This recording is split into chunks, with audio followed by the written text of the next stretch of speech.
this was going to cure our problems. You know, I was £42,000 in debt. I had no means of repaying that money. I couldn't even think of a way where we could get the money. And you know, I thought, if we continue not to be able to pay the rent on the rented house, eventually they'll take the house away, and then social services will come in and take my 4 kids. It wasn't going to happen. Over my dead body, if necessary. The friends, you know, it was underwhelming. I was listening to hello, yeah, go away, leave me alone. I've got enough misery without hello, what's it? And then he said something that rocked me back on my heels. It's the reason why I'm standing here today. And I'd like to share with you, if I may, what he said to me. It had a profound effect. It changed our fortunes. It's changed the lives of literally tens of thousands of people on this planet. He said to me, have you ever wondered why people die broke?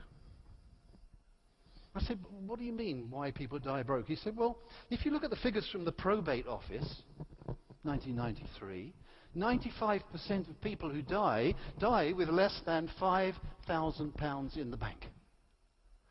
So they worked hard for 40 years, and they finish up with less than £5,000. How can that be? He said, because they make one fundamental mistake. They exchange their time for money. You know, it doesn't matter whether you're drilling holes in the road or you're drilling holes in teeth. If you don't drill, you don't earn. And you can only drill for a certain number of hours. But he said, you know, interesting thing, those 5% who don't die broke, he said, one, I know you can't see this, but just follow the chemistry, if you will. One of that 5% inherited it. They had a rich mummy or daddy or an uncle, or they had a trust. He said 3% out of that 5 had a business. And he said 1% of those people were in a job. And he said, think about it. That means you've got a 1 in 100 chance of not dying broke if you're in a job. I'll ask you a question. What would a bookie call a horse running today at Cheltenham at 100 to 1? An outsider, a no-hoper. And that's what people do. They invest against themselves at 100 to 1 and they lose. He said, very simple reason for that. He said they exchanged their time for money. Now remember, this is 1993. He said, let's see how the equation works. He said, let's say you can command in the marketplace £10 an hour. And you can work for 40 hours a week, and you can work for 50 weeks a year. We'll give you a couple of weeks off for good behavior. All right? Your earning potential in your working life, right, this is in a year, but if we then multiply it by another 40 years, the 40-year plan, you've got £800,000, which would be great if you had it in the bank. But we know that 95% of people have got less than 5,000. Why is that? Because they make one fundamental mistake. They go out. They do, don't they? They go to the cinema. They take the kids out. And you measure life by what you do, not by what you've got. Life is for living. Life is for doing. He says, let's have a look at what happens to your £800,000. He said, how come you've only got less than 5,000 at the end? He said, you take the £800,000. He said, there is a thing in the UK. Anybody in a job? Ever heard of PAYE, poverty as you earn?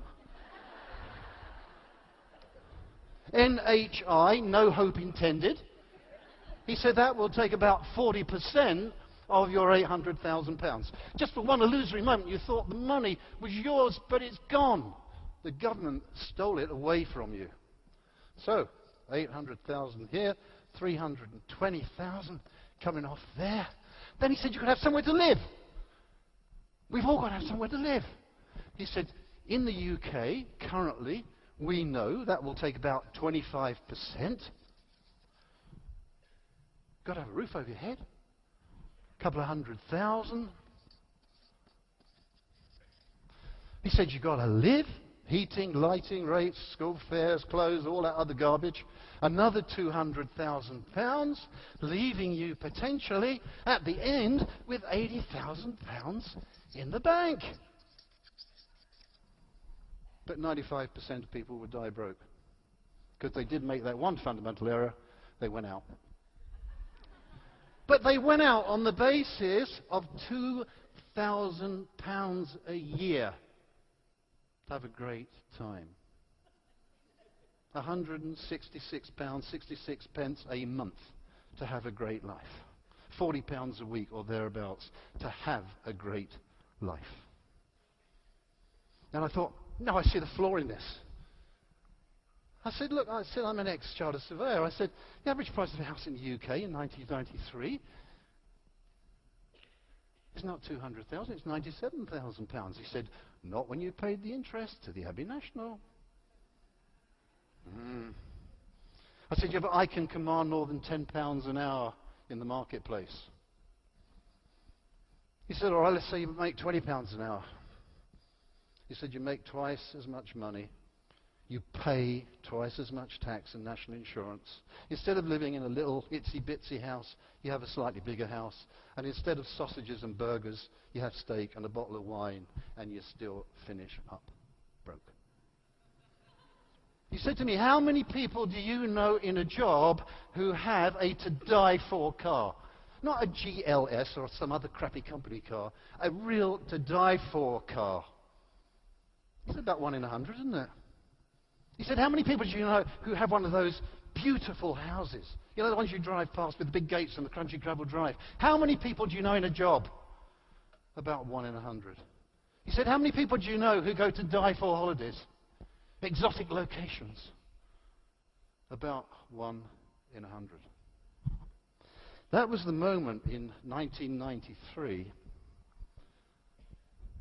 And I thought, I've been had. I've been had. I bought into a system which would almost guarantee I would die broke. I did all the stuff that they told me I should do. I went off to university. I studied. I went into a profession. And here I am after 27 years of my 40-year plan, needing £42,000 to even qualify as broke.